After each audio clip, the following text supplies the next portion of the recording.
Buenas tardes, amigas y amigos del conversatorio.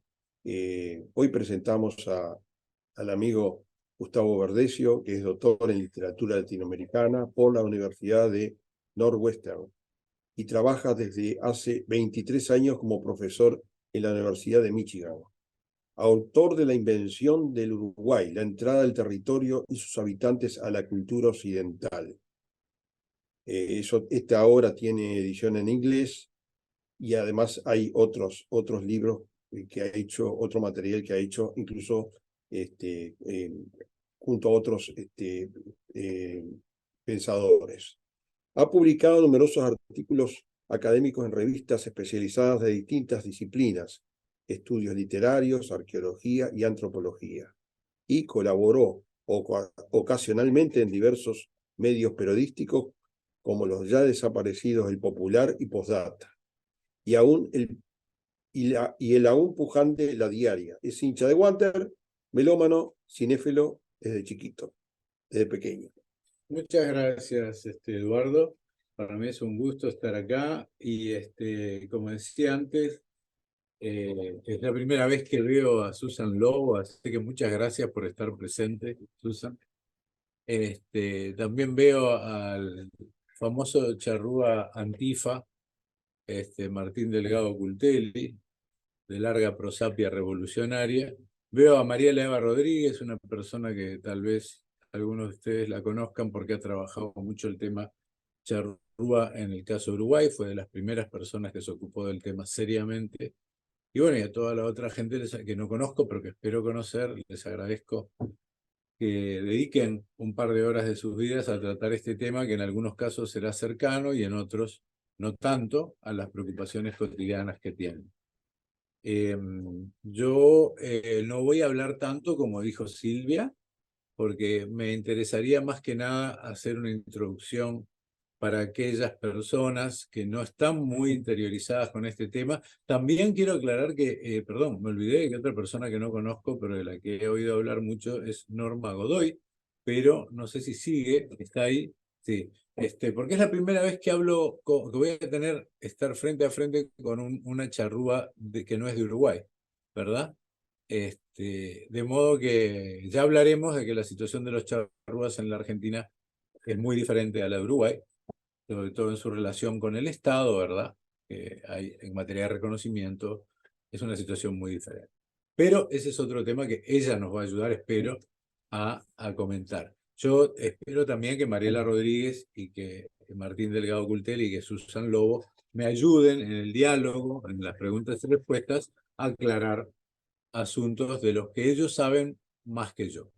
Pero lo que quiere ser introductorio será aproximadamente, yo calculo, unos 20 minutos, especialmente para aquellos que no conocen el tema. Y también quisiera hablar de la situación actual de un tema que es muy importante para los charrúas de Uruguay, que es el convenio 169 de la OIT, que ya vamos a explicar lo que es.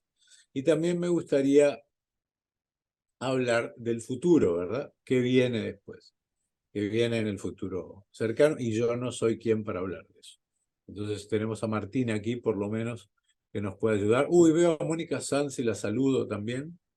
Muchas gracias, Mónica, por venir. Mónica es una antropóloga, bióloga cuyo trabajo ha sido muy importante para visibilizar la existencia de charrúas en el Uruguay. Así que muchas gracias, Mónica, también. No, gracias a ti por estar ahí.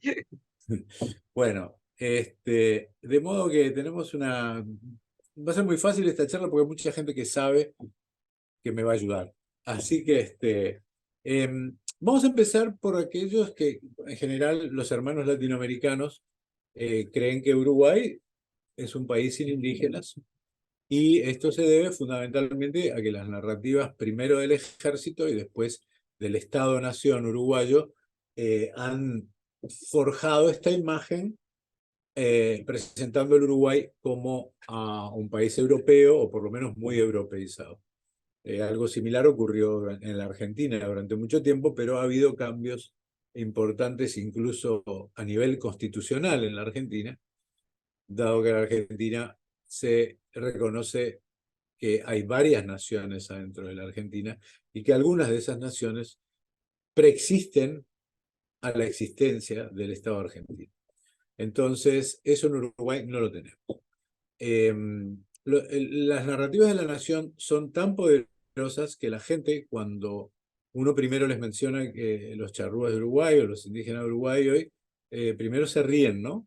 Nerviosamente, y después empiezan a dudar de la salud mental del interlocutor.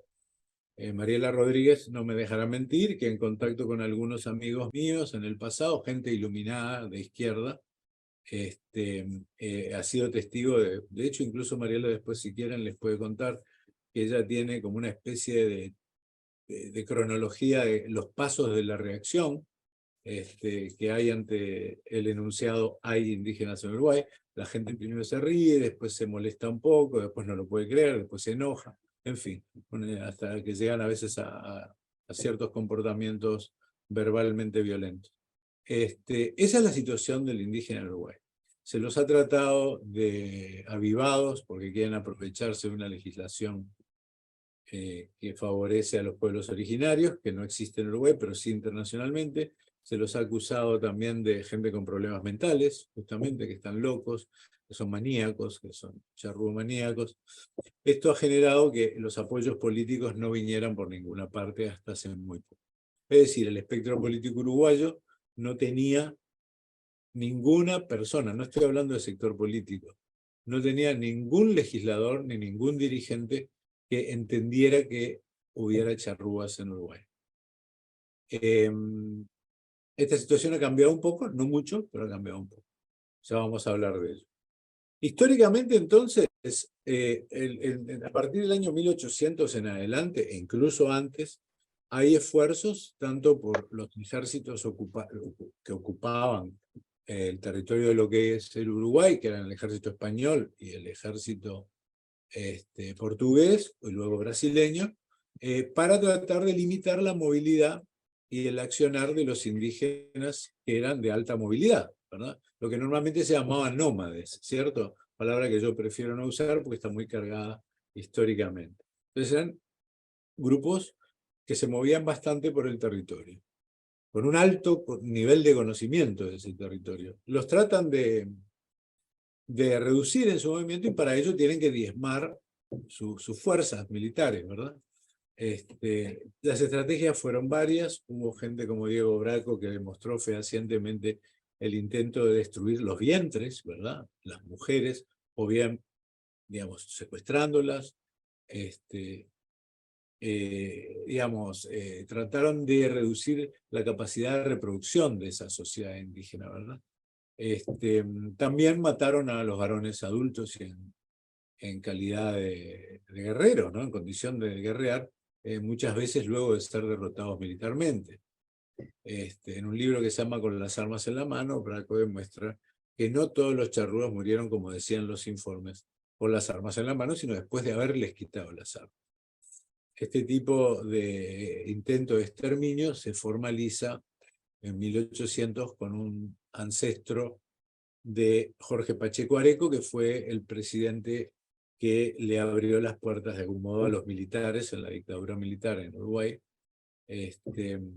Y se llama igual, Jorge Pacheco, igual que él. Y en su diario, él explica lo que está tratando de hacer y lo que está haciendo. O sea que no son deducciones estas, sino que es una confesión de parte de que algo que no le parecía mal era llevar adelante un exterminio de los indígenas de alta movilidad, que incluía a los charrúas, a los guenoas y a otros grupos de otros nombres que vemos aparecer en las crónicas como yaros, ¿verdad? Esta situación en Uruguay dio como resultado que la forma de vida indígena en tolderías de alta movilidad fuera poco a poco desapareciendo como opción, ¿verdad? Es decir, los charrúas que tenemos hoy en Uruguay son gente que desciende de esa gente, pero que ha crecido y ha sido charrúa a lo largo de estos casi 2 siglos, muchas veces en aislamiento o en contacto solamente con algún miembro de la familia o algunas familias. Todavía no lo sabemos bien porque no tenemos, lamentablemente, estudios serios sobre este tema. aquí viene otra pata importante de la invisibilización de los indígenas en Uruguay, y es que la academia durante muchos años no estuvo ni interesada en reconocer la existencia, digamos, la continuidad cultural de los grupos indígenas, sino que tampoco los consideraba posible eso, ¿no? Porque algunas concepciones, como el método histórico-cultural, en el caso de la antropología, ponían especial énfasis en conjuntos de rasgos, ¿verdad? Rasgos culturales. Y era como una lista de rasgos culturales que, si había un número importante de esos rasgos culturales que el grupo mantenía, como la lengua, las costumbres, la religión, ¿verdad? Si había 10 cajitas, si un indígena podía llenar 7, era bastante indígena. Si podía llenar 3, ya no era tan verdadero. Estoy exagerando un poco, pero no tanto, ¿verdad? Ese es el método histórico-cultural. Desde la academia, entonces, se negó la existencia de continuidad cultural alguna. Y en particular hubo un antropólogo muy famoso en Uruguay, que una especie de autodidacta, ¿verdad? Local, que se llamaba Daniel Vidart, que tiene una obra muy importante en muchos temas, y que con el tema de los indígenas en el presente fue algo así como un enemigo mortal de los colectivos indígenas, hasta el día de su muerte, que fue no muy temprana, por cierto, dado que creo que tenía 97, 98 años. También un antropólogo importante, Renzo Pi Ugarte, ya con otra formación académica, ¿verdad? Más específica. Renzo Pi Ugarte también fue un enemigo bastante feroz de los charrúas, y fue el que utilizó, creo que por primera vez, el término charruomanía o charruomaníacos o algo así. De modo que esta situación no era muy propicia y sigue sin serlo, a pesar de que hay mejoras, dado que tenemos, por un lado, la historiografía del Estado, por otro lado tenemos las disciplinas que se ocupan del pasado indígena, y también tenemos la clase política representada por ejemplo, por Julio María Sanguinetti, que fue presidente de la República durante 2 periodos completos. De hecho, fue el presidente encargado de la transición desde la dictadura hasta la democracia, que ha sido más feroz todavía que los antropólogos, ¿verdad? Diciendo además, es el único que yo conozco junto con Aldo Mazzucchelli, que es un profesor de literatura de Facultad de Humanidades, son las únicas 2 personas que justifican la política de exterminio, ¿verdad? Porque sostienen que eran o ellos o nosotros. Nosotros se entiende que somos los que descendemos mayoritariamente de gente proveniente de Europa. Tanto Sanguinetti como Mazzucchelli entienden que era una disyuntiva, no había otra opción. Es un discurso que ustedes, tal vez los argentinos, conozcan por Sarmiento, ¿verdad? Por civilización y barbarie. La civilización tiene que abrirse camino entre salvajes, entre un medio ambiente hostil que incluye animales, plagas e indígenas, es decir, seres humanos, entendidos como parte del paisaje, ¿no? Esa civilización, esa lucha de civilización y barbarie es lo que está detrás de la propuesta de Sanguinetti, ¿verdad? Entonces, si estamos a favor de la civilización, no hay más remedio que eliminar a los indígenas. Esto genera situaciones propias de lo que se dio en llamar settler colonialism, que es un colonialismo de asentamiento, de colonos, de pioneros, que es muy mal nombre. Yo lo digo en un trabajo que se publicó en el 2020, justamente en la revista, la primera revista que hubo, no sé cuántas más hay, dedicada al settler colonialism.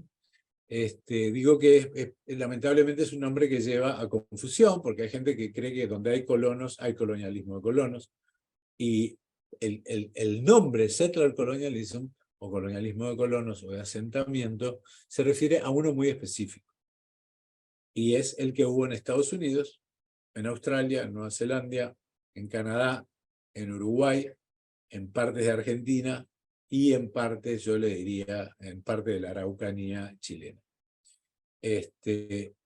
Hay gente que sostiene que también en Sudáfrica, yo creo que no, y hay gente que sostiene que también en Israel, y creo que no. Eso lo digo en un trabajo que no viene al caso comentar, que no es ninguno de los dos que les pusimos ahí como opciones para leer. Este tipo de colonialismo se basa en la idea de que el objetivo del colonizador no es apropiarse del trabajo de grandes números de indígenas. El sistema de encomienda, que predominó sobre todo en el mundo dominado por España, fue un sistema basado en la explotación de la fuerza laboral de vastos, altísimos números de indígenas trabajando para los españoles. Que dicho sea de paso, ya antes trabajaban o para el Inca o para digamos, el líder de los aztecas, ¿verdad? Eso ya existía, el sistema de tributo, ¿verdad? Pero en el caso de España digamos, se ajustaron más las tuercas, ¿verdad? Entonces, la idea era apoderarse del trabajo de los indígenas. El caso de colonialismo de colonos, el tema es la tierra, no el trabajo. Es decir, no la fuerza del trabajo, sino la tierra. Gente como, por ejemplo, los ingleses, se suponía que querían venir a explotar la tierra ellos mismos. Luego se verá que eso no podía ocurrir por los números de los ingleses, así que tuvieron que tener mano de obra semi-esclavizada y luego esclava, ¿no? Pero la idea no era esa. La idea era ir a trabajar la tierra por sí mismo. Si ustedes ven, por ejemplo, leen Facundo, Civilización y Barbarie, de Sarmiento, y luego leen La Gringa, de Florencio Sánchez, un autor uruguayo que desarrolló buena parte de su carrera en la Argentina, van a ver que entre Facundo y La Gringa ocurrió la conquista del desierto. Es decir, ocurrieron las campañas de exterminio en la Argentina, de Pampa y Patagonia, por un lado, y del desierto verde, que era la zona de Chaco, ¿no? Que ocurren más o menos en la misma época. Esa sociedad que está presentando Florencio Sánchez es una sociedad donde ya hay varias olas de inmigrantes que vienen a trabajar la tierra por ellos mismos. El territorio que queda vacante por el indígena, que nunca se nombra en la obra de Florencio Sánchez. El desplazado en la obra de Florencio Sánchez es el gaucho, no el indígena, que ya esa ausencia es muy significativa, porque Sarmiento mismo, en Recuerdos de Provincia, dice que los huarpes ya están por dejar de existir. Afortunadamente hoy en la Argentina hay varios grupos de huarpes reconocidos por el Estado Nacional, el Estado Federal, de modo que Sarmiento estaba equivocado. Pero este tipo de resultados, donde existe una puja por la tierra entre los locales, los habitantes nativos y los europeos que vienen a tratar de trabajar la tierra por sí mismos, es típico del colonialismo de settlers o de colonos. Ellos vienen a trabajar la tierra ellos mismos. De hecho, Don Nicola, el italiano que le quita a Cantalicio, que es el gaucho, el que representa a los gauchos, él trabaja la tierra él mismo. Y es recién el hijo del italiano, el hijo de Nicola, el que dice, no, papá, hay que traer máquinas, hay que racionalizar la producción, etcétera, etcétera. Pero esa es otra historia. Lo que a mí me interesa es lo que representa este conflicto entre el gaucho y el italiano. Están luchando por la tierra para poder trabajarla. Uno de su manera, el otro lado. El gaucho criando caballos y el italiano produciendo agricultura, ¿no? En Uruguay se dio, si ustedes leen los documentos de la época, se dio un reclamo muy grande por estancieros, que son similares a los reclamos a los que ven en la Argentina, ¿verdad? Por las acciones de los indígenas que llevaban adelante una serie de actividades que fueron llamadas malón. Es decir, el malón es esa actitud, esa estrategia colectiva indígena que consistía en ir a las estancias, a los establecimientos rurales y llevarse cosas, llevarse gente, llevarse caballos, a veces también quemar el lugar, pero como ha sido demostrado, era una estrategia económica para lidiar con los cambios económicos que trae la ocupación de las tierras que ellos ocupaban antes, ¿verdad? Es decir, es una respuesta a una invasión, recuerden ustedes eso, ¿no? Esa respuesta a la invasión podía tener un montón de causas, pero una de ellas es económica. Eso, en el caso de Uruguay, Martín Delgado Gultelli tiene un muy lindo artículo, donde hace una especie de genealogía del malón en Uruguay, que después si quieren le podemos preguntar a Martín que nos hable un poco más, que salió creo que en Hemisferio Izquierdo, ¿puede ser? ¿Sí? Bueno, donde él hace una relación muy interesante entre esa época del malón indígena con las montoneras del siglo XIX de los luchadores por la independencia, ¿sí? Con la guerrilla urbana de los Tupamaros, por ejemplo, durante los 60 y 70, que generan más o menos el mismo miedo. Son cosas diferentes, si él lo reconoce, pero tienen componentes que son igualmente irritantes y también un poco, bueno, generan miedo, ¿no? Aterradores, diría yo, para cierta sociedad. Ahora, en esta situación, en este país, lo que ocurre es que no hay mucho apoyo entonces a una causa indígena, dado que los indígenas son gente que venía, para los nuevos dueños de la tierra, es gente que subvierte un orden que ellos quieren imponer, sin tener nunca en consideración que ese orden anterior era legítimo, dado que estaban ahí. Ese es un problema que en Uruguay le cuesta mucho entender a la mayoría de los uruguayos de hoy, dado que dan por garantida y asegurada la legitimidad del Estado Nacional Uruguayo, cosa que yo no hago. Yo trabajo en la Universidad de Michigan en Estados Unidos, soy profesor, como les dijo Eduardo, y la Universidad de Michigan está en territorio indígena. Fue donada, pongamos muchas comillas, porque no sabemos cómo fue, no hay un registro de las opiniones de los indígenas, ¿verdad? Fue donada por los indígenas en 1817. Pero la gente se olvida de eso y actúa como si el que viene a molestar es el indígena, ¿no? O sea, ya están armando lío estos, ¿no? Sin olvidarse que hubo un despojo antes. Bueno, yo estoy bastante interesado en estudiar las causas de ese despojo, el proceso del despojo y las consecuencias actuales en el Estado-Nación uruguayo y en la psique, en la mente del uruguayo medio. Una de las formas en las que podemos remediar eso es con el Convenio 169. El Convenio 169, yo podría hablar mucho de esto, pero no sé si Mariela todavía está acá. Ella, que es verdadera experta en el asunto, les puede explicar lo que es. Y después, si quieren, puedo continuar 2 o 3 minutos más y empezamos a recibir preguntas sobre la situación.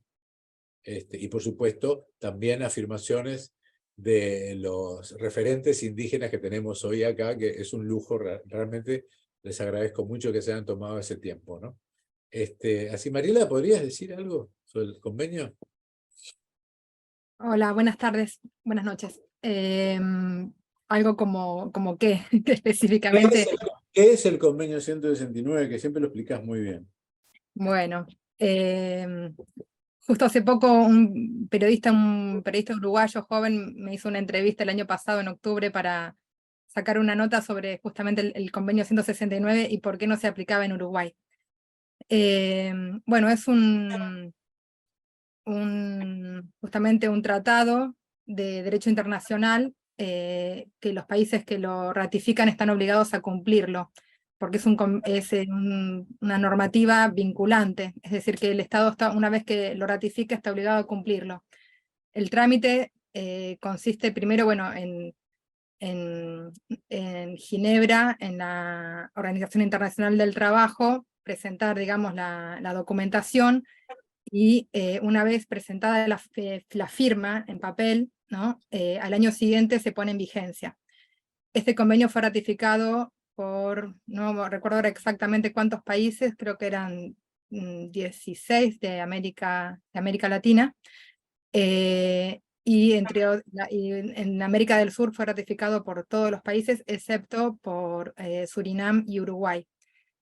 En el caso de Argentina, primero hubo una ley nacional en el año 92, donde se adhiere al convenio, y la firma se hizo recién en el año 2000 y entró en vigencia a partir del 2001.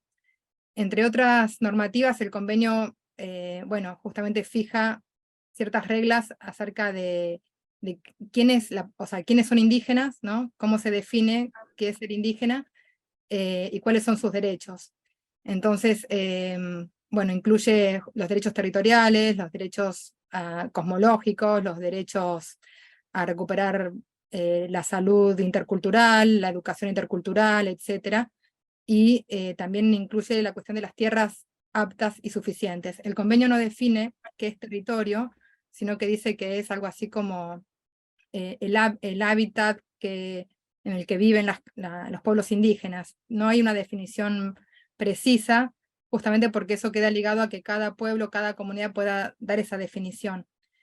Y yo creo que en el caso de Uruguay, el mayor problema para la no ratificación del convenio por parte del Estado, o sea, los reparos que ha puesto, tanto en 2009, en 2014 y en 2019, en 3 momentos donde el Estado uruguayo fue bueno, puesto a consideración en Naciones Unidas, ¿no? A través de los EPU, y en las 3 instancias, este examen, no me acuerdo cómo se llama, pluri no sé cuánto, universal, en esas 3 ocasiones, Naciones Unidas le reclama a Uruguay que, bueno, ¿por qué no ratifica el convenio 169 de la OIT?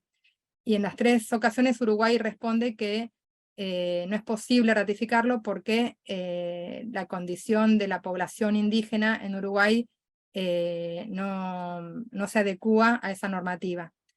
Y hablan de criterios objetivos y subjetivos, ¿no? Los criterios objetivos serían la continuidad cultural con los pueblos indígenas previos a la conquista, y también entre estos criterios objetivos incluye que conserven parte o la totalidad de sus instituciones, ¿no? Y bueno, entonces dice que queda solamente liberado a que se aplique solamente los criterios subjetivos, que es el de la autoascripción. Es decir, que cada persona, digamos, el criterio de autoascripción es, bueno, quién define quién es indígena y quién no lo es, y es bueno, es como cada uno se autoascribe, es decir, si uno tiene el sentimiento de ser indígena, entonces el criterio que rige para el convenio 169 es que debería ser aceptado. Recuerdo una vez tuvimos una conversación con un funcionario público de Uruguay, estaban Mónica Michelena, Martín Delgado Cultelli y Gustavo Verdecio. Y esta persona lo que dijo es que, bueno, que los charrúas de hoy no cumplían con esos criterios de las instituciones, ¿no? Como no viven en tribu, no viven en un territorio apartado, y bueno, estos criterios esencialistas que ni el propio convenio considera relevantes, son los que el Estado uruguayo insiste en decir para no reconocer a la población indígena. Después una cuestión importante también es este término población, ¿no? El Estado habla de población. El convenio 169 habla de pueblos. Antes de este convenio fue, se crea en el año 1989, y antes de este convenio hubo otro convenio anterior, el convenio 107, que era de 1957, y justamente el título de ese convenio era Convenio sobre poblaciones indígenas y tribales. En 1989 se reemplaza el término población por pueblos, es decir, que en esta categoría pueblos se está reconociendo justamente, es una categoría que tiene que ver con los derechos de preexistencia, con la autoctonía. Bueno, no sé qué, tengo más para decir, pero no quiero aburrir con todas cuestiones muy jurídicas. En síntesis, el Estado uruguayo no ratifica el convenio por una decisión política donde excluye la posibilidad de considerar a las personas indígenas como parte de un pueblo, ¿no? De reconocer esos derechos de preexistencia, y lo que sostiene básicamente es que son o descendientes, o otra manera de llamarlos es personas con ascendencia indígena, ¿no? Entonces, digamos, como no los reconoce, no reconoce el criterio de autoascripción, cuando la gente dice soy indígena, o soy charrúa, o guaraní, en algún caso donde hubiera, y bueno, básicamente ese es el problema, ¿no? Es una cuestión ideológica, es una cuestión de categorías, conceptos que la antropología utilizó a mediados del siglo XX, que se dejaron de usar a fines del siglo XIX en el ámbito académico, pero que permanecen en el Estado para definir a la población indígena, a los pueblos indígenas en el Uruguay. Es decir, o sea, continúan estas categorías esencialistas como la idea de que hay una cultura cerrada, que se mantiene siempre igual a sí misma, que no acepta procesos de cambio, donde hay una cantidad de características que las personas tienen que cumplir para ser consideradas indígenas, que era lo que hacían los estados hasta la década del 80, del 90. Después de la ratificación, después de la creación del nuevo convenio, del convenio 169, y con la ratificación por parte de varios países, esto ya no tiene ningún sentido, ¿no? Porque justamente uno de los derechos importantes es preguntarles a las personas cómo se autoidentifican.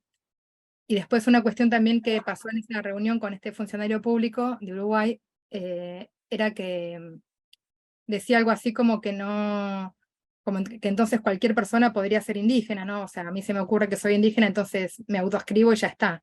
Y entonces Mónica y Martín se ocuparon de explicarle que no alcanza solamente con el reconocimiento personal, sino que hay una comunidad, un colectivo que te reconoce como parte de ese colectivo. Es decir, que no es algo que a cualquier persona se le ocurriría. Y además que ser indígena en América Latina no es tan fácil tampoco, y en general las personas que pasaron de no identificarse en el espacio público, sí en el ámbito doméstico, pero de no identificarse en el espacio público y hacerlo, les ha generado mucho trabajo,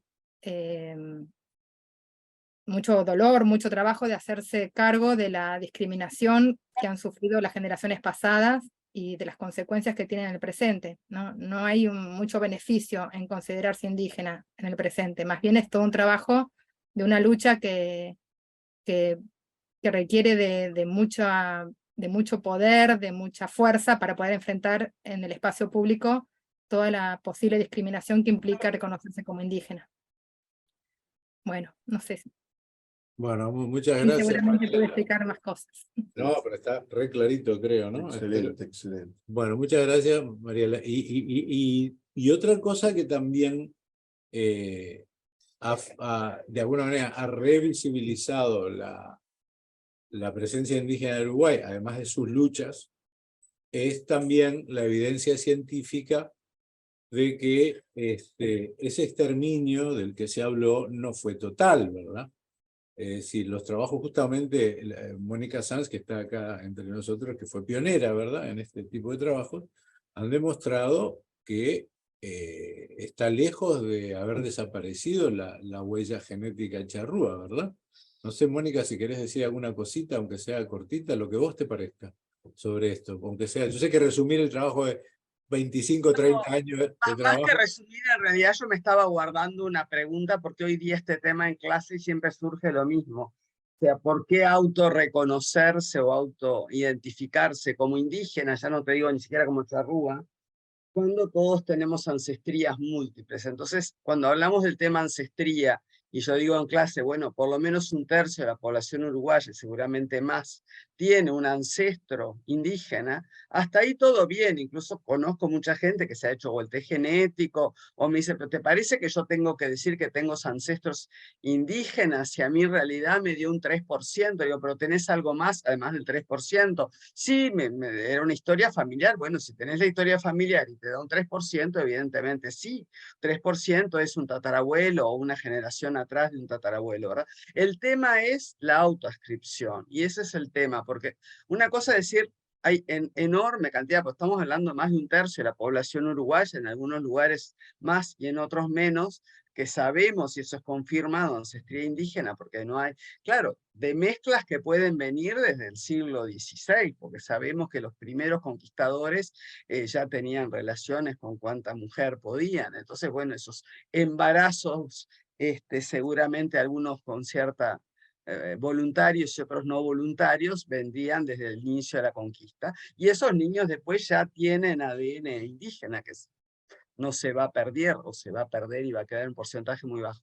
Pero de ahí estábamos leyendo justamente que tú mencionabas a Vidart. Y Vidart, en un texto que tiene en el Anuario de Antropología, dice, bueno, yo tengo una, creo que es abuela guaraní, también tengo uno africano y no sé qué, pero yo me considero universal, bla, bla, bla.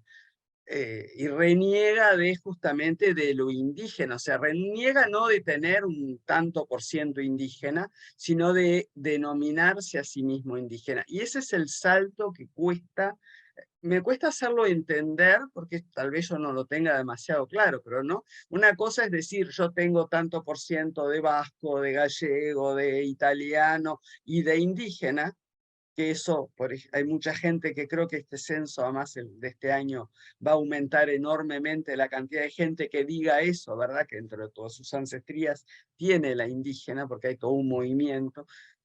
Pero la otra cosa es autorreconocerse. ¿Y cuál es ese salto? O sea, ¿cómo das un salto de decir, tengo ancestros a me considero indígena? ¿Por qué no me considero? Yo decía, bueno, tal vez es como tener un pasaporte. Hay mucha gente que nació acá, pero tiene abuelos españoles y consigue el pasaporte español o italiano, ¿no? Pero bueno, acá vamos a tener un pasaporte indígena o charrúa.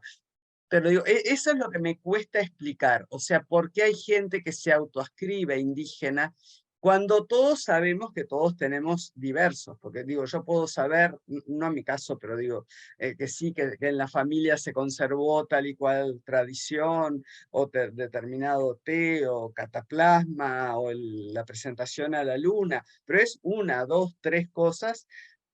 No es que yo viva como se suponía que vivían los indígenas del siglo XVIII, XIX. Obviamente nadie vive, tampoco vivimos como los españoles o italianos del siglo XVIII. Pero no sé, me gustaría tener una buena respuesta a ese tema, ¿no? Que Susan, que anda por ahí también, Susan Lobo, con el tema de los indígenas urbanos de Estados Unidos lo ha trabajado también mucho, ¿no? Pero ese salto de la ancestría a la autoidentificación me interesa, más allá de la genética que demuestra la ancestría, pero no va a demostrar la autoidentificación, ¿verdad? Bueno, me parece una excelente pregunta y tenemos la suerte de tener aquí por lo menos 3 personas que yo he identificado. Si hay más, por favor, dígamelo.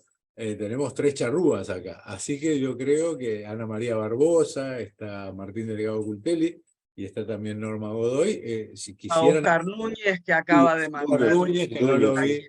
Perdón. En este momento, dice que ingresó tarde. Bueno, así que cualquiera de ellos se le podemos dar la palabra, ¿no? Sí, hoy le dije a los estudiantes que iba a invitar a Martín para sacarlos del lío, pero estando Martín acá, mucho más fácil. Ha venido Martín invitado a explicar el tema, pero que los estudiantes cambian, claro. No lo veo. Si va a hablar bueno, o... capaz que intervengo yo un poco primero, porque tampoco es que me puedo quedar a toda la charla, pero bueno, por ejemplo, esa pregunta que hace Mónica Sanz y que un poco habló Gustavo, que es, bueno, ¿qué pasó entre estas campañas militares del siglo XIX, de la primera mitad del siglo XIX, y los procesos de reemergencia que comienzan después de la reapertura democrática de los 80, ¿no? Ahí está la pregunta, ¿no? Entendiendo ese proceso, ¿no? Que obviamente que es muy fraccionado, que prácticamente hay que romper toda noción de historia teleológica y de historia nacional en el sentido más clásico de lo que es la historia nacional, sino ir encontrando como fragmentos, ¿no? Hacer como una contrapelo al estilo Walter Benjamin, ¿no? De la historia. Yo creo que ahí está esa pregunta. de acuerdo a por lo menos lo que yo vengo un poco, o quiero sostener, por ejemplo, en la investigación de grado ¿cómo es esto? De antropología social, un poco lo que estoy haciendo ahora, Mariela sabe, que a veces la jodo un poco. Por ejemplo, a mí me parece que un factor muy importante es la memoria. Pero también la memoria, también hay procesos de asimilación cultural y que no son solo de, por ejemplo, esto de, por ejemplo, estos documentos de la época de Rivera que dice que los niños prisioneros de Salsipuedes tenían que cristianarse y tenían que vivir con la familia de los patronos. No solo eso, sino que es más continuo, e incluso hoy en día, hoy mismo, vivimos procesos de asimilación cultural. Entonces, hoy mismo hay fuerzas sociales, tanto públicas como privadas, que llevan a que la tendencia es que la gente no se identifique como indígena, o que pase a ser solo como un mero comentario folclórico de decir hubo un abuelo indio por allá lejos y ya está. Ahora, después también, esa capaz que es un poco lo que se ha estudiado más, o se ha visualizado más, aunque no tanto, porque en general siempre está el foco en la campaña de Rivera, pero no tanto en los otros procesos de asimilación forzada que continuaron posteriormente, hasta incluso en momentos contemporáneos, sino que también las formas de resistencia, ¿no? De la resistencia a esas formas de asimilación forzada. Y ahí, por ejemplo, yo lo que puedo decir es, en primer lugar, cierta cuestión que está relacionada con la construcción de los sistemas de parentesco, vinculado a una matrilinealidad ancestral o forzada, no importa. Digo forzada porque en realidad, por ejemplo, es muy común que en los ascendencia de las personas que se identifican como indígena aparezca esto de varón blanco que se acuesta con mujer indígena, no se hace responsable del hijo, básicamente son mujeres indígenas con hijos mestizos, con padres ausentes, ¿no? Entonces, obviamente hay una matrilinealidad, ¿no? O sea, ancestral o forzada.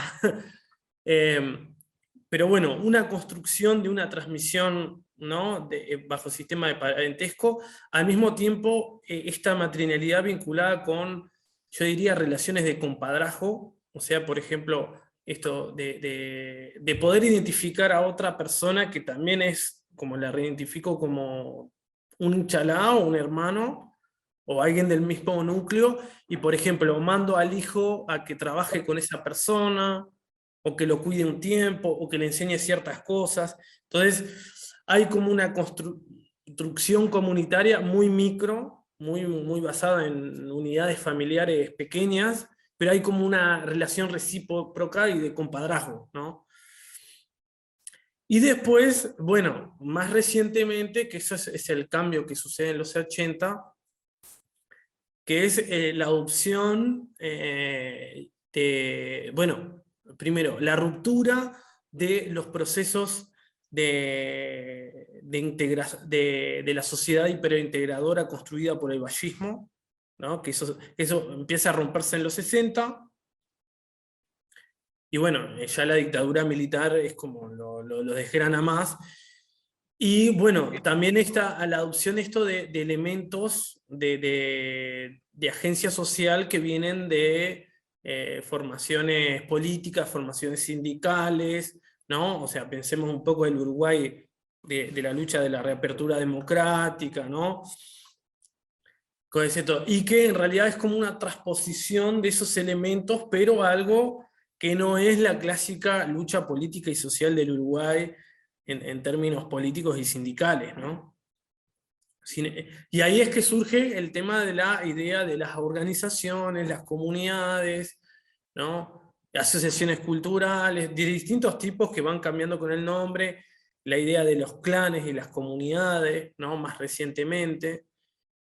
Y después, también un poco la influencia del diálogo con el movimiento indígena, ¿no? Por ejemplo, ahí un rol muy importante es con ese Rosa Alvariño, que era de Entre Ríos, que viene a Uruguay, y empieza a traer la influencia que se daba en Argentina, de los procesos de Argentina.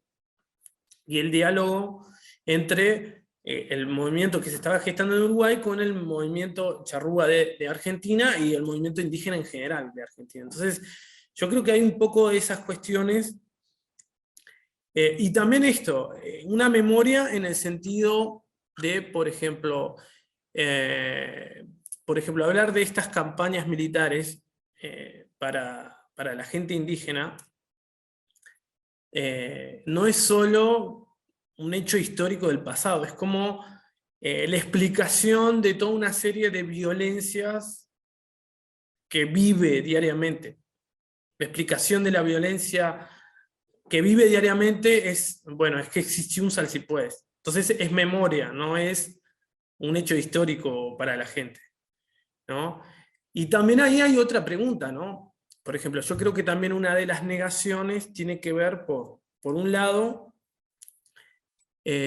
bueno, muchas veces la hegemonía en el interior del país tiene que ver con grupos empresariales, estancieros, terratenientes, que ellos mismos tienen una construcción y una memoria diciendo el indio malonero.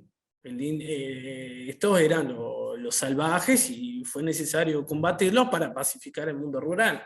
Aunque ahí también viene otra paradoja, porque en realidad eso, por ejemplo, Mónica Sanz lo sabe, muchos de las familias estancieras más clásicas del Uruguay también tienen ascendencia indígena, ¿no? Y ahí también es interesante ver cuál es el proceso, por qué esas familias clásicas estancieras del Uruguay, que también tienen ascendencia indígena, pero que el proceso histórico hace que la gente hoy no se identifique ni le importa reivindicarse como indígena, ¿no? En cambio, otro tipo de personas sí. Y después también otro de los problemas es, por ejemplo, la ciudad letrada, ¿no? La élite histórica del Uruguay, de la élite urbana, que incluso involucra a gran parte de la izquierda uruguaya, reproduce consciente o inconscientemente esta idea de el interior son todos unos salvajes, bárbaros, ignorantes, ¿no? Si son de izquierda van a decir ignorantes que votan a la derecha, o como decía esto, o cosas así. Y muchas veces lo indígena queda medio asociado a esta idea de el interior bárbaro, ignorante. Entonces como que también ahí, o sea, la izquierda tampoco como que muchas veces, y la élite urbana intelectual le interesa, ¿no? Como, le gusta más como hablar de las tradiciones iluministas del vallismo. Bueno, creo que capaz que hablé mucho y capaz que estaría bueno otros enchalá. Yo A ver, justamente le iba a pedir quiere hablar Verdecio. no, que le quería pedir justamente a Norma, que está levantando la mano. Ah, perdón, no la estaba viendo. O a Ana María Barbosa, o a Núñez, ¿verdad? Oscar Núñez. Seguro, sí, sí. Que nos dijeran también, porque la pregunta de Mónica todavía puede tener distintas respuestas, Claro. antes incluso de lo que quieran decir ustedes, que cómo una persona con ese ambiente tan hostil, ¿verdad? Tanto en Uruguay como en la Argentina, aunque es un poco menos hostil, creo, en la Argentina, cómo con ese ambiente tan hostil la gente decide decir que es indígena. Porque la pregunta de Mónica es: ¿de dónde viene eso? ¿Qué pasa? ¿Por qué alguien tiene el coraje o el valor de hacerlo, ¿no? O la necesidad. Claro, pero sí. Cuando surge la primera asociación, que fue ADENCH, era descendientes de charrúas. En un momento se cambia, por ejemplo, con Hacha ya es la nación charrúa. Ahí hay un salto, pero por eso el entender ese salto es lo que tal vez me falta a mí, le debe faltar a muchísimos uruguayos y argentinos, porque creo que en esto vamos juntos, o por lo menos tal vez porteños o bonaerenses, para no achicarlo tanto. Buenas tardes a todos. Bueno, me parece muy interesante el contexto histórico y la transición que hizo Martín, pero bueno, yo quisiera ir directamente al foco de la pregunta de Mónica, ¿no? ¿Por qué esa necesidad de autorreconocerse, de autosuscribirse indígena y expresarlo, ¿no? Yo creo que hay una cuestión reivindicativa, sobre todo, en quienes nos autodefinimos indígenas, o por ejemplo en mi caso charrúa, ¿no? Creo que primero una reivindicación y una asunción propia de uno mismo, como un proceso interno que uno hace, ¿no? Al saber o al descubrir que tiene una ascendencia indígena, que tiene un antepasado indígena, y ir tomando conciencia de que uno durante toda la vida ha tenido determinadas cosas, determinados sentires que lo hacen ser. Digo, es un proceso. O sea, no es que uno inmediatamente se dé cuenta de que, mira, yo soy indígena. O a partir de hoy o mañana, como descubrí eso, bueno, ya puedo decir que soy indígena. No es tan sencillo, yo creo que es un proceso bastante complejo. Primero interior de uno mismo, ¿no? O sea, cómo te sacude saberlo, o sea, saber, por ejemplo, yo me enteré a los 30 y pico de años que tenía una bisabuela indígena, charrúa. Y bueno, y ahí empecé a averiguar sobre su vida. Entonces, bueno, o sea, ese primer choque entre lo que uno es, ¿no? O sea, porque después uno empieza a atar cabo de cosas que le suceden o cosas que uno siente, que uno vive de repente de una manera un poco diferente a otros o no. Pero bueno, asumirse primero uno, al interior de uno mismo asumirse como un ser, porque somos uno a lo largo de toda nuestra vida. Pero otra cosa es cuando, o sea, hay un ser y un ser social, ¿no? Al que uno tiene que también enfrentarse. Entonces, yo creo que la reivindicación primero es con uno mismo, asumirse, y después decirlo, que no tampoco es fácil, ¿no? Porque como lo decía Gustavo y como lo ha escrito en sus artículos, uno siempre va a ser objeto de burla o de que lo miren raro cuando uno dice que es indígena. A mí me ha pasado porque además soy blanca, ¿no? Soy de piel blanca. Entonces, cuando yo digo que soy charrúa, las primeras entrevistas en la prensa, cuando yo empecé el activismo en 1999, o sea, hace 20 y pico de años, 24 años que estoy en el activismo indígena, y tuve muchas veces que ir a los medios de prensa, me empezaron a entrevistar cuando yo empecé a decir que era charrúa, ¿no? Y bueno, por supuesto que hasta ahora me siguen mirando raro, pero algunos, bueno, ya me respetan ahora por lo menos, me dejan ser. Entonces digo, primero la asunción de uno mismo, el proceso interior que uno hace para asumirse y después decirlo, yo creo que es muy reivindicativo. Porque uno, al conocer la historia personal, que además tiene mucho que ver con la historia del colectivo, ¿no? O sea, es lo mismo.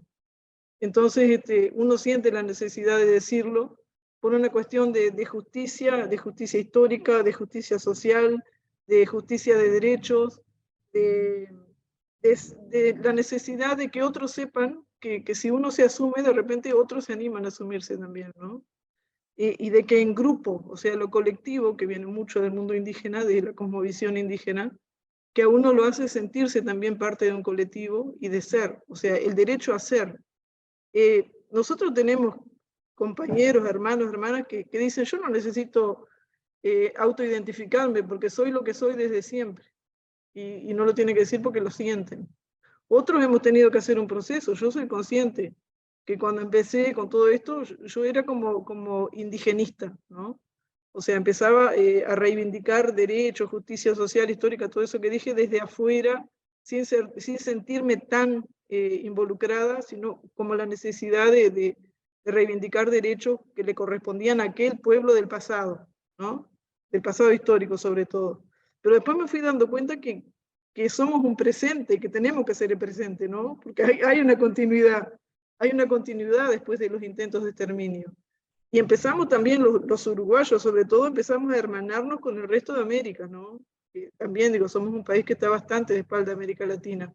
Entonces yo creo que el autoidentificarnos indígenas y sentir que somos pueblos originarios también nos hermana con el continente. Y creo que también nos ayuda a ser, ¿no? O sea, quiénes somos, de dónde venimos, porque si no sabemos de dónde venimos, no vamos a poder ser, ¿no? Y eso no quiere decir que neguemos a nuestros antepasados europeos. Digo, yo tengo ascendencia también de vascos, de portugueses, yo qué sé, de afro. Y eso no quiere decir que yo niegue mis otras raíces, sino que la que yo reivindico y la cual siento que es la que yo siento y la que soy, es la identidad indígena. Y creo que es un derecho que tenemos todos a sentirlo, ¿no? Digo, más allá de todo el contexto que explicó Martín, que tiene mucho que ver en ese proceso de cómo uno se siente y cómo lo asume y cómo lo expresa socialmente, yo creo que es ese proceso, ¿no? Individual y colectivo también. Creo que por ahí andaría un poco la respuesta a Mónica, espero que lo ayude. Norma, Muchísimas, muy súper clara, Ana María, tu respuesta. Sí, buenas tardes, no sé si me escuchan bien. sí, sí. Bueno, bien, sí, de acuerdo con Ana María, porque viene desde el sentir, yo lo que hoy les compartí en el WhatsApp, que es algo que yo escribí, y la forma de presentarme, creo que viene por ahí, el sentirse. Yo soy, que te salga de adentro, es decir, es un proceso, pero yo siempre sentí que era, por así decirlo, distinta. Tenía otra visión, me veía como, desde otro lado veía a la gente y sabía que algo distinto había. Y poco a poco, por eso ahí yo digo que no por nada saco fotos a árboles, a plantas, y siempre decía, ¿por qué? En un momento me lo pregunté. Me pregunté por qué seguí geografía, ¿no?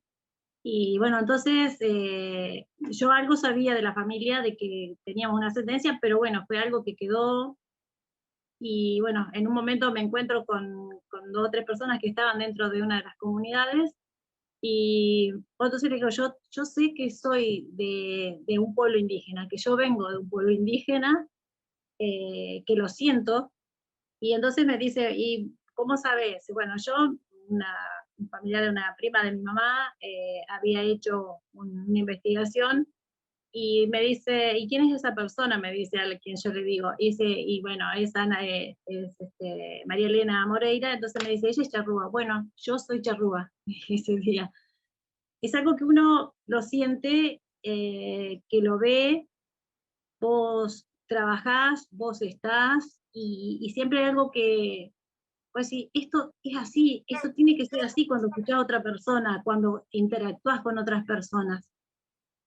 Y el sentimiento de libertad, yo soy docente y estuve dentro de un gremio también, pero yo lo que quería siempre, lo que en principio está, es la libertad y la horizontalidad. Entonces, bueno, son cosas que yo ya las tenía incorporadas. Y yo, bueno, entonces cada paso, cada día que yo vivo, me doy cuenta que soy charrúa.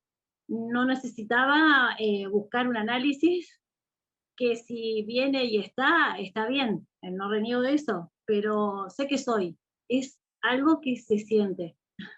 Y es muy difícil decirlo, sí, es cierto, de acuerdo con todos, porque te ven y te dicen, sí, yo también, como María, soy blanca.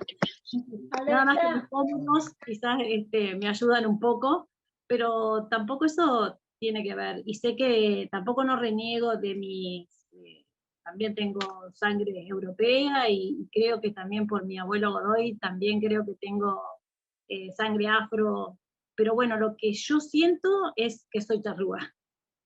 Por ahí viene el sentirse.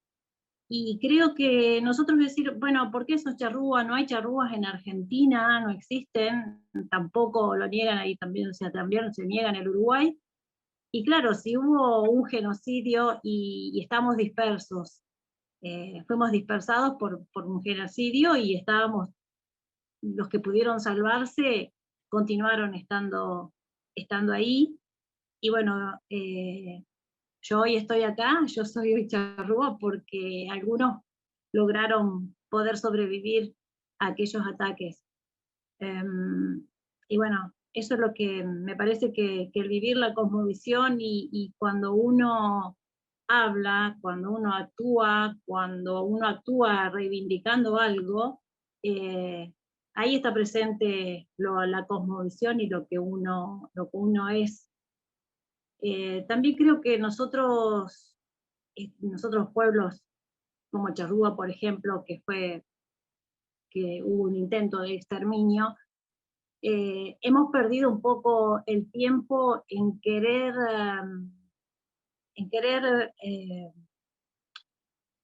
estar en lo político, reivindicarlo, en buscar los derechos, en tratar de estar con el Estado, conversando con el Estado, y está bien eso, por un lado, pero creo que nos debemos el tiempo de encontrarnos. Nosotros somos y estamos juntos. Yo cuando me encuentro con mis hermanos con los que sea, a veces que no hemos estado con Mónica nos conocemos, con Martín nos conocemos, y bueno, nos miramos y no necesitamos decirnos, decirnos nada casi, solo con el hablar, mirarnos, ya está. Pero creo que nosotros en Argentina tenemos el convenio 169, tenemos leyes, se ha trabajado mucho, se ha logrado mucho, pero esas leyes no te dan todo. Es como una pantalla que hacen los estados como para decir, bueno, nosotros reivindicamos, tenemos leyes, y es un papel nada más. Pero por eso me parece que lo que tenemos que hacer también es estar un poco más, encontrarnos nosotros, y el decir que soy charrúa es porque se siente. Es desde el interior y en la forma de actuar. Creo que, bueno, no quiero hablar demasiado tampoco, me parece que ahí quedó un poco claro, y bueno, sino también lo que yo escribí creo que está mejor expresado. Bien, ¿se me escucha? Sí, perfecto, perfecto.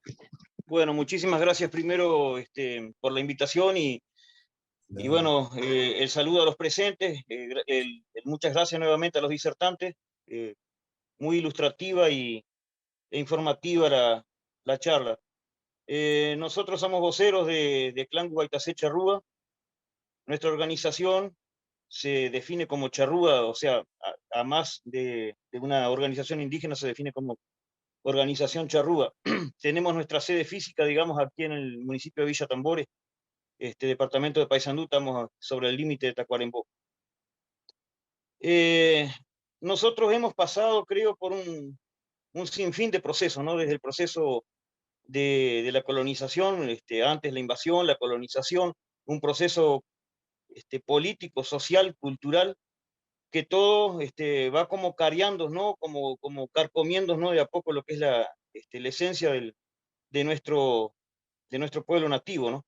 Porque se le va quitando potestades, propiedades, hasta el punto de llegar a quitarle la identidad, y por ahí, como han dicho, nuestros mayores, como ser nuestros abuelos, y eso rehusaban a identificarse porque temían, ya venían de persecuciones anteriores. En el caso de la doctora Mónica Sanz, en algún momento mantuvimos una entrevista, yo aporté material genético para lo que era su investigación de cromosomas Y, junto a su colega Patricia, perdón, bueno, Mut, ahí va, correcto. Y justamente la información oral que yo tengo es que mi abuelo se había identificado para un tío mayor mío, todavía dicho así con muchísimo sigilo, nosotros somos charrúa, pero claro, eso no se hablaba, no se transmitía, y se lo decía con cierto recelo. Y bueno, y la prueba dio negativa, porque justamente la que se ve que corta es una mujer, entonces posiblemente venimos del fruto de aquellas mujeres que quedaron, como se dio en la matanza de Mataojo, que fue a posterior de Salsipuedes. La información oral apunta a eso. Después de Salsipuedes, digo, bueno, que siguieron con lo que es la limpieza de campo. Ocurre... Le dio negativa el ADN. Claro, en la prueba, en la prueba de cromosoma. Pero vía paterna. Claro, es solo la paterna. Nosotros por ahora estamos haciendo solo líneas directas. Claro, yo lo entendí perfectamente, que donde hubiera una mujer que, digamos, que cortara ese linaje, ya podía dar negativo. Exacto. Y efectivamente, las mujeres que quedaron por ejemplo, de esa matanza, o aquellos que tomaron prisioneros, los que pudieron escapar, se refugiaron en las estancias, quedaron a campo abierto, en el monte, son tomadas por las estancias, por algún tipo de asentamiento que hubiera rural en la zona, y bueno, después reciben apellidos, o esos chinitos o indios les dan apellido. Ahí aparece el apellido mío, Núñez, donde hay Núñez negros, donde hay Núñez blancos, donde hay Núñez aindiados, porque se ve que era podría ser algún capataz de una estancia, un puestero de una estancia, un hacendado que les daba el apellido. Casualmente, la mayor parte de estos Núñez con los que tenemos contacto, digo, siempre hay de fondo esa ascendencia indígena. Y bueno, con respecto a lo del censo, nosotros estamos trabajando fehacientemente y con mucho impulso para que de alguna manera se den los resultados favorables, ¿no? Haciendo algo así como un trabajo de concientización, poniendo en las redes sociales, por ejemplo, la información que nosotros contamos, de cómo pueden identificarse si es que hay algún tipo de información que así lo amerite, ¿no? Vamos a suponer, la persona dice, bueno, tengo, por ejemplo, la mancha mongoloide o mogólica en mis hijos, o yo la tuve, o mi familia, por ejemplo, también el tema del verticilo 4, que si bien no son cosas que son 100% representativas o afirmativas, son indicios, y después el tema de los indicios orales y otros más, y está eso de que la persona pueda autoidentificarse, porque hemos pasado en un proceso, esa evolución que tuvo, digamos, ese periodo de colonia y la posterior construcción del Estado llevó a que hubiéramos quedado totalmente invisibilizados, y después los que sucedieron, o sea, las nuevas generaciones, fuimos de alguna manera entrenados para no ser. O sea, nos entrenaron en principio de que no éramos nada. Simplemente, bueno, no sé, éramos blancos o éramos negros o éramos algo. Y después se nos entrenó que éramos descendientes. Pero siempre de alguna manera está esa doctrina de que el indio no existe más, no tiene más cabida acá. Entonces también nosotros en el primer tiempo, digamos, asumíamos que éramos descendientes de charrúa. Pero después empezando a sumar cosas, decir, bueno, tenemos un sentimiento desde muy chico, desde muy niño, y eso a veces capaz que no se dan todas las familias porque a todos no les interesa. Entonces yo tenía, digo, una manera quizás de sentir y ser desde chico que era casi como el más loco de todos nosotros.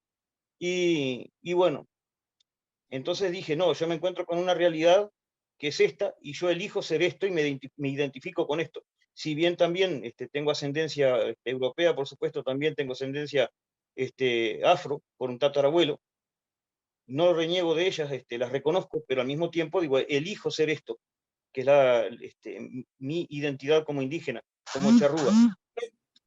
Después en el proceso, digamos, de la lucha, bueno, creo que nosotros tenemos un debe con nosotros mismos, y hablo en el caso charrúa, que a veces ante la ausencia de informaciones y cosas, tomamos muchos otros elementos que son de hermanos de lo que es este continente, al cual tampoco me aflige llamarle Abya Yala, porque si bien es parte de una lengua originaria, no es de mi lengua. Tampoco teníamos una visión como continente. No son cosas o sea, esto para dividir, sino para aportar elementos culturales, ¿no? Entonces, capaz que por ahí nos hemos enriquecido con muchas cosas de lo que es el entorno indígena de otros pueblos, y le terminamos restando importancia involuntariamente quizás a lo que es nuestra propia esencia. Entonces nosotros tenemos que volver a construir nuestra propia identidad, nuestra propia cultura, para poder ser nosotros. Porque también, digo, pasa eso, que a veces terminamos adquiriendo tantas cosas que terminan desdibujando nuestra verdadera silueta, ¿no? Entonces, bueno, nosotros nos enfocamos en particular, Clan Guaitacé, en esa construcción o reconstrucción de lo que tenemos.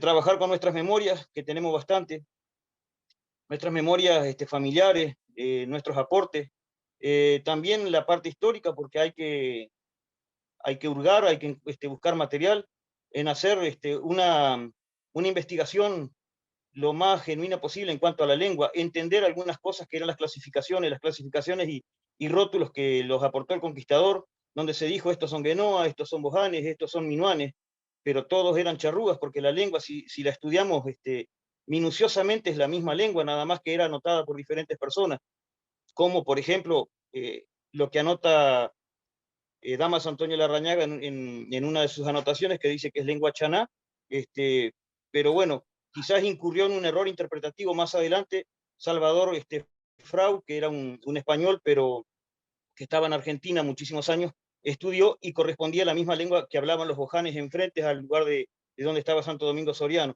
Entonces no sería chaná, no estaban los chaná allí en esa reducción. Todos esos detalles históricos a veces son muy importantes tenerlos en cuenta para poder reconstruir lo que es nuestra esencia, nuestra memoria. Y a veces también con los tecnicismos nos apartamos mucho de lo que es la tierra y el fuego. Nosotros somos eso, somos parte de eso. Entonces no tenemos que perder nuestra esencia, tenemos que fortalecerla, y al mismo tiempo que demostrarle, en este caso al Estado, lamentablemente tenemos que lidiar con las herramientas del Estado para poder marcar nuestra presencia, ¿no? Entonces, bueno, tenemos que demostrar en este censo de que no es un país sin indios, de que hoy capaz que nos animamos a hablar un poco más y expresarnos con esta identidad, de decir, bueno, yo me considero indígena, somos una familia indígena. Quizás hace 30 años, bueno, yo era muy chico, digo, pero capaz que no nos animábamos a eso, a decirlo. Y un poco más acá en el tiempo también. Incluso hoy, si nos manifestamos, como lo explicaba Ana María Barbosa, que somos vecinos, la gente se nos ríe, ¿no? Porque espera de que nosotros andemos pelados a los gritos con un taparrabo y un arco y una flecha. O sea que hay un concepto histórico, casi que prehistórico, de lo que es el indio, porque es lo que se ha enseñado. Se nos ha desvinculado del presente. Entonces, bueno, es un trabajo de construcción que tenemos que llevar a cabo entre todos, y bueno, y un fino proceso en este tiempo.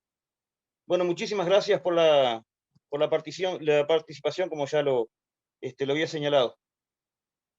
Buenas noches a todos. Les pido disculpas por mi intromisión ahí, que estaba justamente reasombrada cuando me pareció así rarísimo que le haya salido negativo al Inchalá, al Inchalá de tambores, ¿verdad? Oscar. Yes. Me sorprendió muchísimo y justo tenía el micrófono abierto y no me di cuenta, pero la verdad es que cada vez siento mucho más fuerte todo lo que es la memoria oral y la conciencia de la identidad, ¿verdad? Que debería ser lo más importante para nosotros, porque si no, lo que vamos a conseguir con todo esto que está bárbaro, yo pienso que la persona es libre, incluso no estoy cerrada a sacar el ADN, pero muchas veces me escriben cantidad de personas, nos escriben a las páginas, que tienen todos los datos orales, de familiares, de que era india, de que, bueno, pero igual quieren comprobar la comprobación científica, sienten, porque realmente somos uruguayos y tenemos una mentalidad muy positivista, ¿verdad? Entonces yo creo que eso ha sido también el legado de la academia, esa visión tan positivista que nos hace dudar de nosotros mismos, nos hace dudar de nuestras abuelas, de nuestros bisabuelos, de la palabra de ellos. Y por eso realmente me reí, me dio gracia, me dio como un nerviosismo, porque nunca dudé que el Inchalá Oscar era charrúa, sino que no entendía por qué le había dado negativo, después entendí. Porque ¿Me permitís un breve aporte, Mónica? Sí. En el caso de la doctora Sanz, estaba haciendo su investigación del cromosoma Y, ¿verdad? O sea que es simplemente el linaje paterno, solo por línea paterna. Entonces, aporté mi muestra. Y claro, si hay una mujer que corte, como ser una abuela o una bisabuela, ya daría negativo, porque la investigación es del cromosoma Y. Claro, es muy limitada. Yo veo que todavía hay muchas limitaciones, ¿verdad?, de la ciencia, pero también el peligro que podría pasar es que cuando se ratifique el convenio 169 no se aplique el criterio, el mismo convenio, ¿verdad?, en el artículo 1.3 estipula que la conciencia de su identidad étnica deberá ser el principal criterio para determinar la población a las cuales se aplica el convenio.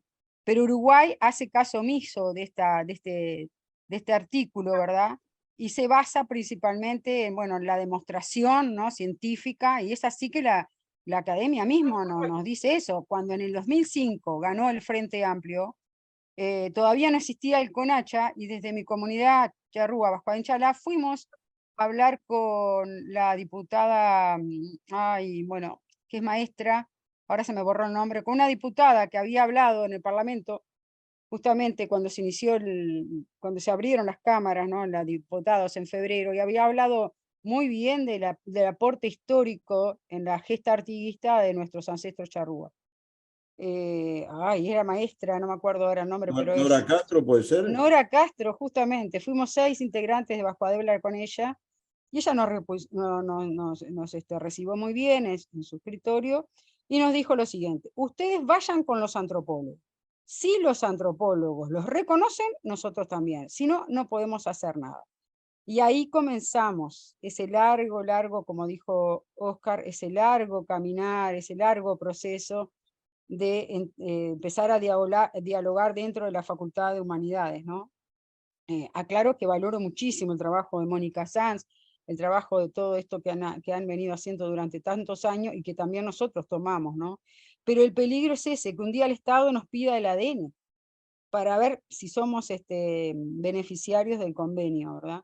Entonces, es como hay un determinado hilo, una frontera, un hilo, hay ¿verdad?, un límite muy fino, ¿verdad?, entre lo que es el tema de la violencia académica, ¿no?, también sobre nosotros, que ha crecido. Porque en realidad, ¿a quién le van a pedir que demuestre si es gallego, o si es vasco, o si es lo que sea, ¿verdad?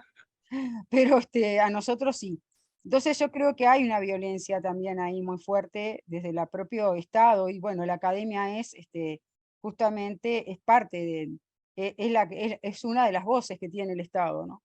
Entonces, lamentablemente tenemos que lidiar con todo esto, pero también tenemos que ver nosotros mismos, pararnos desde lo que nosotros consideramos y a quienes nosotros reconocemos, porque la identidad es algo que se construye personalmente, pero también colectivamente. Si los otros charrúas te reconocen, ya sos charrúa. Para mí es así. Como en todas las comunidades indígenas y pueblos indígenas, ¿verdad? Entonces yo creo que el tema del ADN, si bien ha aportado, hoy está muy sobreestimado, ¿verdad? Y creo que nosotros tenemos que tener un cuidado muy importante allí, en no volvernos también racistas, ¿no?, dentro de nuestras... Porque en realidad la identidad es social, es una construcción social, no es biológica. Tener la sangre no implica ser, no es una condición necesaria y suficiente. Entonces, ahí hay que ampliar. Y lo del convenio 169, una vez que Uruguay lo ratifique, que yo lo veo que está muy lejos, sí, el primer paso justamente es pasarlo a ley. Tiene un año el país para reglamentarlo, para pasarlo a ley, y en ese pasaje a ley, bueno, van a recortar, yo creo que van a hacer no sé cómo expresarme, pero se podría hacer un protocolo para saber quién es indígena y quién es no, ¿verdad? Entonces, ojalá que no sea como en Estados Unidos, que no sea como en otros lados, que determina la sangre sobre lo cultural y lo puramente, lo puramente social, que es la identidad, ¿verdad? Entonces, que no prime la sangre en esto. Yo creo que ahí tenemos que hacer todo un trabajo colectivo con todas las comunidades y ponernos de acuerdo y ponernos firmes, ¿no? Que si se ratifica la conciencia de la identidad étnica, tendrá que ser el principal criterio para determinar a quiénes va a ser aplicado el convenio. No sé si Gustavo iba a hacer una apreciación. Sí, entonces Gustavo, respondiendo justamente a lo que recién se dijo. Sí, brevemente, ¿no? Brevemente para confirmar lo que dice Mónica, que tenemos, nosotros los que somos académicos, tenemos muchas responsabilidades. Hemos tenido la responsabilidad de justamente determinar quién era indígena y quién no, si había continuidad cultural, hay disciplinas enteras como la historiografía, la antropología y la arqueología que fueron fundamentales para perjudicar las chances de los Claro. indígenas de tener una vida razonable en el presente, de modo que es muy bueno lo que dice Mónica de no caer en esas cosas, ¿verdad? Pero además yo le quería pedir a Mariela que me ayude con la memoria, porque no recuerdo las palabras exactas, pero una vez estando en Puerto Santa Cruz, que la estaban entrevistando a Dora Manchado, que hoy lamentablemente ya fallecida, que era una hablante tehuelche, era una indígena tehuelche que además tenía una capacidad lingüística que muy poca gente le quedaba, ¿verdad? Y la estaban entrevistando unos chicos del colegio secundario, ¿verdad? El liceo le llamamos en Uruguay. Sí. Y hubo una pregunta de que algo así si existían o algo por el estilo, y ella con ese modo que tenía dice, dicen que no existimos. Es muy interesante que digan, dicen que no, y después dice la palabra en plural. Hay una comunidad que no existe, ¿verdad? Dice que no existimos. No sé, Mariela, si fueron esas las palabras o no. Sí, sí, más o menos algo parecido. Lo que No, le pero- preguntaban los chicos, le hacían un cuestionario y era, ¿qué comían los tehuelches? ¿Dónde vivían?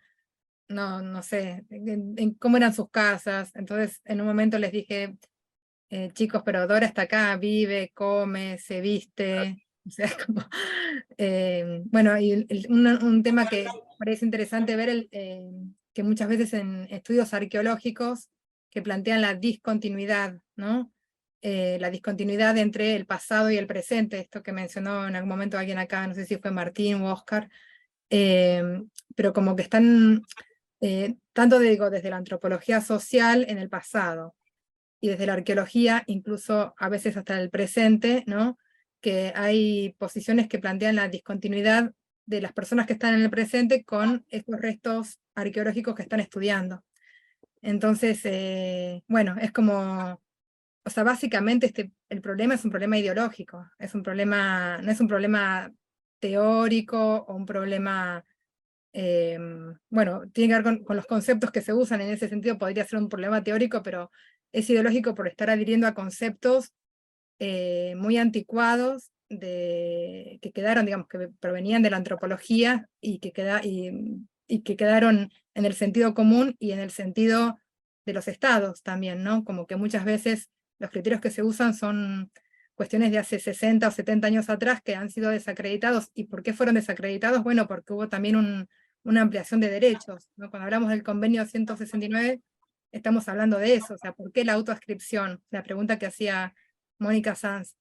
Bueno, básicamente tiene que ver con un reconocimiento de derechos que antes no estaban considerados, ¿no? El tema de la identidad, como explicaba Mónica Michelena, ¿no? Que no es una cuestión que depende de la biología, ¿no? Y eso las cuestiones, las discusiones en torno al género, hoy por hoy ya creo que han ampliado el sentido común en ese aspecto. O sea, si alguien se reconoce como mujer y tiene genitales masculinos, o sea, nadie le va a cuestionar esa identificación. En cambio, a los indígenas se les sigue cuestionando que tienen que dar crédito de ciertas prácticas culturales, de ciertos conocimientos o de cierto estilo de vida, de organización social, que tiene que ver con un momento del pasado, un momento particular, porque digo, el pasado no es que la gente vivió siempre igual, no es como negar los procesos de cambio que existieron siempre. Con la colonización se hicieron mucho más fuertes y evidentes, pero no es que los pueblos indígenas eran igual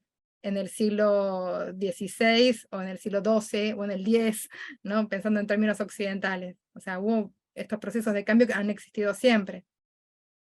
Así que bueno, si quieren por ahí como leer alguna cosa que hemos escrito con Mónica Michelena y con Martín, tenemos ahí algunos artículos que hablamos de estas cosas y gran parte de nuestro desafío hace años atrás, en 2014, cuando empezamos a trabajar juntos, fue poder demostrar en el ámbito académico la existencia de los charrúas, ¿no? Como darle legitimidad primero a la discusión interna dentro del mundo académico, por eso mismo que dijo Mónica, ¿no? Que el Estado les reclamó que si querían que fueran reconocidos, que primero tenían que ir con los antropólogos.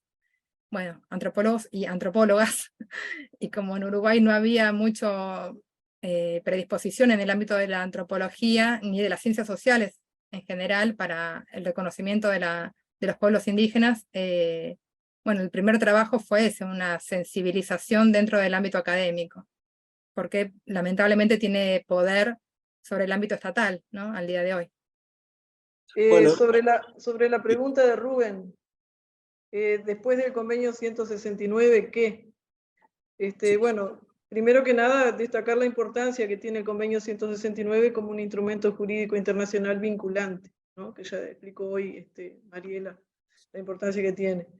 Y yo creo que junto con el convenio 169 tenemos otros instrumentos jurídicos internacionales que, si bien no son vinculantes, al asociarlos con el convenio 169 sí se vuelven vinculantes, que son, y que Uruguay los aprobó, como la Declaración de Derechos de los Pueblos Indígenas de la ONU y la Declaración de Derechos de Pueblos Indígenas de la OEA, bueno, y otra cantidad de instrumentos jurídicos internacionales. Ahora que me viene la Convención sobre Biodiversidad, bueno, yo que sé, hay cantidad de documentos jurídicos internacionales que tienen capítulos o que son específicamente sobre derechos de los pueblos indígenas, y que si los juntamos con el convenio 169 se potencian como instrumentos jurídicos vinculantes, ¿no? Y eso nos permitiría, entre otras cosas, bueno, o sea, el reconocimiento tácito del Estado de pueblos indígenas, que no es poca cosa, y por eso es, como dice Mónica, yo también lo veo como algo lejano, ¿no? Lamentablemente, porque por la connotación ideológica y política que tiene, ¿no? Pero sería, nos permitiría reescribir la historia del Uruguay, cambiar el discurso, hasta cambiar la forma de posicionarnos ante el mundo, porque si tenemos pueblos indígenas, lógicamente vamos a tener una cantidad de derechos colectivos que nos van a parar y que nos van a ayudar, por ejemplo, a proteger los vestigios arqueológicos que hay en el país.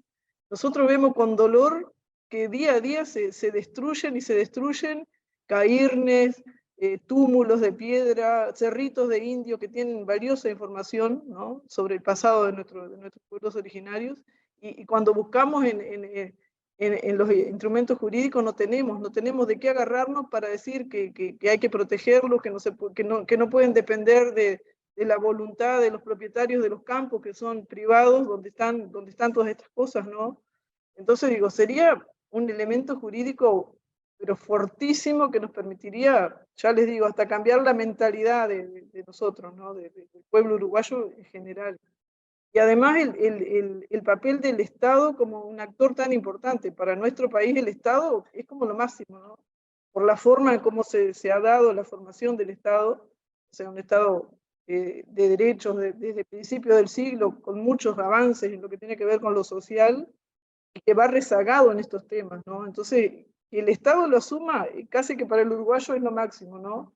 O sea, si lo dice el Estado es palabra sagrada. Entonces, que el Estado reconozca tácitamente pueblos indígenas, esa continuidad después de las matanzas, lo que decía Mariela, ¿no?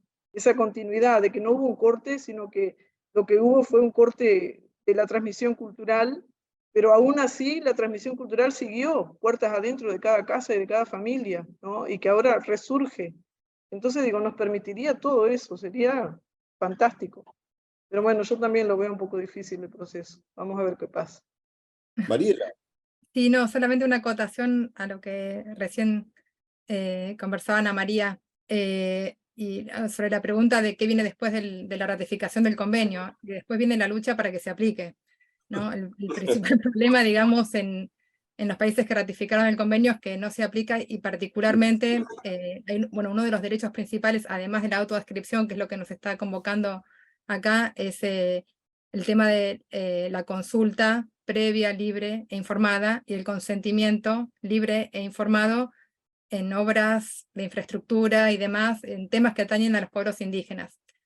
Entonces, hoy por hoy, con el tema del avance del extractivismo en América Latina, el principal problema que enfrentan las comunidades, los pueblos indígenas en general, es justamente con, obras ya sea de infraestructura, o petróleo, o minería, o represas, ¿no? Como en el caso de la provincia de Santa Cruz, que es algo en lo que estoy involucrada desde hace 7 años, una construcción de 2 represas en un río de origen glaciar, ¿no? El río Santa Cruz, y que la justicia, digamos, ante una medida cautelar que presentó una comunidad indígena para que no se construyan las represas, la respuesta fue crear una mesa de diálogo para ver cómo se podía implementar el proceso de consulta ya no previa, ¿no? Y cómo podría ser libre e informada. Pero el principal problema es ese, que además del territorio, ¿no? Que es lo que reclaman los pueblos indígenas en general, es el acceso a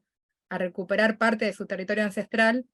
El problema es que estos proyectos extractivistas son parte de un megaproyecto que se llama IRSA, Integración de Infraestructura Regional Suramericana, donde están incluidos 12 países del Cono Sur, Uruguay y Argentina también, y que es como el nuevo modelo de desarrollo de esta época, donde se propone crear infraestructura, caminos, bueno, eso, explotación minera, explotación petrolera, etcétera, y todo eso está financiado por Banco Interamericano de Desarrollo, por el Banco Estatal de China y por el Banco de Desarrollo de Brasil. Esto comenzó en 2001, y entonces el problema, digamos, en relación con el convenio es ese, que los pueblos indígenas, las comunidades que son avasalladas por estos proyectos, tienen una carta para jugar, que es el reclamo ante el ámbito internacional. Pero bueno, es muy costoso en términos emocionales, de tiempo, de energía, bueno, muy, muy difícil. Entonces el problema del convenio primero es que se ratifique, y el segundo problema es, bueno, cómo hacer para que se cumpla en un contexto como vivimos actualmente, donde el territorio está siendo resquebrajado por todos lados, ¿no? Mónica, está con la manito levantada, Mónica. Bueno, no, solamente agregarles que, bueno, que también lo veo, como repito, lo veo re difícil. Igualmente, y opino como Mariela, que si se ratificara, primero un gran desafío para nosotros, las organizaciones indígenas, porque bueno, es re complicado después pasarlo a ley. Yo recuerdo que el Estado de Chile demoró más de 15 años en ratificar el convenio con la lucha del pueblo mapuche. Cuando lo ratificó y lo hizo ley, le hizo recortes, ¿verdad? Lo restringió, y bueno, y ahí el pueblo mapuche tuvo que hacer una denuncia, ¿verdad? Una denuncia internacional, tuvo que luchar mucho para que realmente lo aplicara bien, ¿no? No sé si me escucha. Perfecto. Ahí está, por eso no quiero poner la cámara por eso. Y bueno, también decirles que hoy, al año 2023, hace 10 años que Gustavo Verdecio se comunicó conmigo, y es un gran placer estar acá con él. Disculpen la llegada tarde. Pero 10 años después de toda esta lucha que también han tenido todo este proceso que han tenido Gustavo con Mariela, conjuntamente con Mariela, hay una publicación del 11 de abril del 2023 en el Museo Nacional de Antropología, que habla de Salsipuedes, que habla de la ley que declara el Día de la Nación Charrúa de la Identidad Indígena, y al final dice así: si bien hubo algunos sobrevivientes que lograron huir y las mujeres y niños fueron repartidos como servicio doméstico en la sociedad criolla y por lo tanto tuvieron descendencia, luego de este episodio, desde mediados de la década de 1830, ya no hay más registros de grupos originarios organizados. O sea, ahí vean el nigoneo. O sea, la falta de reconocimiento de nosotros, los charrúas actuales, es impresionante. Y en un ámbito de que yo pensaba que había apertura de la dirección del museo, la directora actual, pero veo que igualmente desde la arqueología, ¿no?, que realmente son los arqueólogos, hay algunos arqueólogos que nos reconocen, pero la gran mayoría reconocen el pasado, siempre nos colocan en ese pasado, pero al día de hoy falta mucho, ¿no?, para caminar. Yo creo que también falta mucho fortalecimiento interno de las organizaciones, de las comunidades, hacernos más fuerte, surgir como un gran pueblo fuerte, ¿no? Un pueblo charrúa unido, fuerte, y eso solamente lo podemos hacer nosotros. Por supuesto que las políticas estatales pueden ayudar, pero tiene que partir de nosotros. Creo que en eso falta mucho caminar todavía. Si bien somos más, hay mucho más comunidades al día de hoy, charrúas o indígenas, falta mucho fortalecernos mutuamente entre nosotros. ¿Puedo decir una cosita? Sí, cómo no. Me pregunta si puede decir una cosita, si es limitado. Bueno, para confirmar un poco lo que el diagnóstico de Mónica, hace unas 3 semanas aproximadamente estuve cenando con Elisa Loncón, la activista mapuche que fue la presidenta de la convención, ¿se acuerdan? En Chile, cuando la Sí, Convención sí. Constitucional. Y justamente le pregunté cuál era su evaluación de que no saliera lo que ellos llamaban el apruebo, ¿no? Y me decía que no solamente el movimiento indígena, sino todo el movimiento, los sectores progresistas de Chile están pasando por un momento no ideal de organización. Es decir, que la acumulación de fuerzas está bastante lejos de favorecerlos y que lo que hay que hacer es un trabajo interno hacia adentro de las organizaciones.